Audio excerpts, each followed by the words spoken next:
Good morning बच्चों, कक्षा 11 गणित।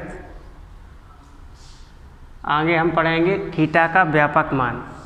थीटा के व्यापक मान के लिए 3 कंडीशन होती हैं। पहली कंडीशन है यदि साइन थीटा बराबर साइन अल्फा इस रूप में है तो थीटा बराबर होता है n पाई प्लस माइनस 1 की पावर n इंटू अल्फा। दूसरी कंडीशन होती है यदि कॉस थीटा बराबर कॉस अल्फा हो तब थीटा बराबर होता है 2n pi plus minus alpha. तीसरी कंडीशन होती है यदि टेन थीटा बराबर टेन अल्फा है तो थीटा बराबर हो जाएगा n पाई प्लस अल्फा। इन तीनों कंडीशनों पर प्रश्न बनते हैं। देखें, पहला सवाल है, यहाँ से देख लो। पहला सवाल है √3 10x माइनस 1 बराबर 0। इसमें हमें x का व्यापक मान निकालना है। पक्षांतर करेंगे हम, √3 10x बराबर 1 हो जाएगा। 10x बराबर 1/√3। अब देखेंगे टेन थीटा बराबर टेन अल्फा इस तरीके में लिखना है तो 1/√3 देखें किसका मान होता है। ये 10 में होता है टेन 30 का होता है, सॉरी 10 30 को हम इसमें पाई के रूप में लिखेंगे तो 10 30 को लिखा जाता है π/6। तो यहाँ क्या हो गया 10x बराबर 10 π/6। तो इसलिए x बराबर क्या हो जाएगा n पाई प्लस π/6। यही आंसर हो गया इसका। टेन थीटा बराबर इस सूत्र से n पाई प्लस अल्फा की जगह π/6 है। दूसरा सवाल हम करेंगे। दूसरा सवाल है साइन x बराबर -√3/2। साइन x बराबर -√3/2। देखें, साइन x बराबर माइनस लगा रहने दो, √3/2 साइन में कौन सा किसका मान होता है, साइन 60 का होता है। साइन 60 को हम क्या लिखते हैं, साइन π/3। अब देखो साइन थीटा बराबर साइन अल्फा पढ़े थे हम, यहाँ साइन थीटा बराबर माइनस साइन अल्फा हो रहा है तो हम माइनस चिन्ह को अलग करेंगे। साइन देखेंगे हम धनात्मक कहाँ कहाँ होता है, हमने चतुर्थांश पढ़ाया था। पहले में तो सभी धनात्मक होते हैं, दूसरे में साइन और साइन का उल्टा कोसेक धनात्मक होता है और अन्य सभी जगह साइन ऋणात्मक होगा। या तो पहले चतुर्थांश में हो तब साइन हमारा धनात्मक होगा या दूसरे में हो तब धनात्मक होगा। तो यहाँ हमें अगर धन का आएगा प्लस और माइनस माइनस रहेगा तो हमें ऐसा देखना है ये माइनस का ही हो तो माइनस माइनस प्लस हो जाएगा ये।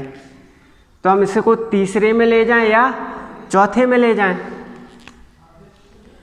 तो हम इसको लिख सकते हैं साइन x बराबर साइन, चौथे में हम या तो इसको सीधा डायरेक्ट -π/3 लिख दो, सीधा चौथे में माना जाएगा, नहीं तो 2/-π/3 लिख दें तब भी चौथे में माना जाएगा। ठीक, क्योंकि चौथे के कोण कौन कौन से होते हैं, एक तो माइनस थीटा होता है, एक होता है 360 माइनस थीटा या 270 प्लस थीटा। ये 3 कोण चौथे चतुर्थांश के कोण होते हैं। ठीक, हम लोग पढ़े थे।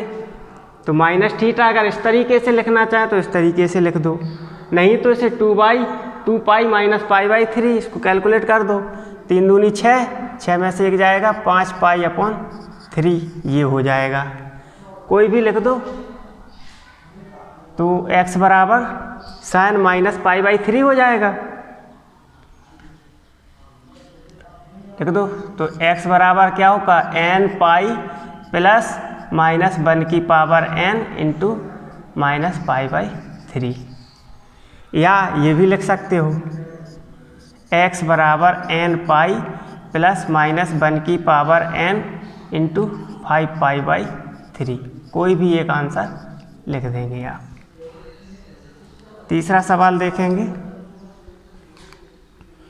cos x बराबर √3/2। cos x बराबर √3/2। तो √3/2 को हम cos में बदलेंगे क्योंकि cos के बराबर दिया है। cos x बराबर हो जाएगा cos में √3/2 किसका मान होता है? 30 का। 30 को हम क्या लिखते हैं? π/6। cos थीटा बराबर cos अल्फा ये दिया है, क्या होता है? थीटा बराबर 2nπ प्लस माइनस अल्फा। तो लिख दो x बराबर हो जाएगा 2nπ प्लस माइनस अल्फा की जगह π/6। इसका मतलब क्या होता है? एक बार हमें प्लस चिन्ह लेना है, एक बार माइनस चिन्ह, दो आंसर आते हैं इसके। अगला सवाल, sec x बराबर 2। sec x बराबर 2। अब देखो हम तो केवल 3 सूत्र पढ़े हैं, साइन थीटा बराबर साइन अल्फा, कॉस थीटा बराबर कॉस अल्फा और टेन थीटा बराबर टेन अल्फा। इस तरीके से अगर 3 कंडीशन है तब तो हम थीटा के व्यापक मान निकालते हैं। अन्य कंडीशनों में हम क्या करते हैं? इनको हम इन्हीं में परिवर्तित करते हैं। सेक को हम क्या लिख सकते हैं? 1/cos लिख सकते हैं, ठीक, बराबर 2। इसको 2/1 कर दो, उल्टा ले जाओ तो ये cos बराबर क्या हो जाएगा? 1/2 हो जाएगा। cos में 1/2 मान किसका होता है? cos π/3 का, cos 60 का होता है। लगा दो इसमें, x बराबर हो जाएगा 2nπ प्लस माइनस π/3। ये आंसर हो गया। एक दो सवाल और देख लो, इसके बाद आप लोग घर पर करेंगे।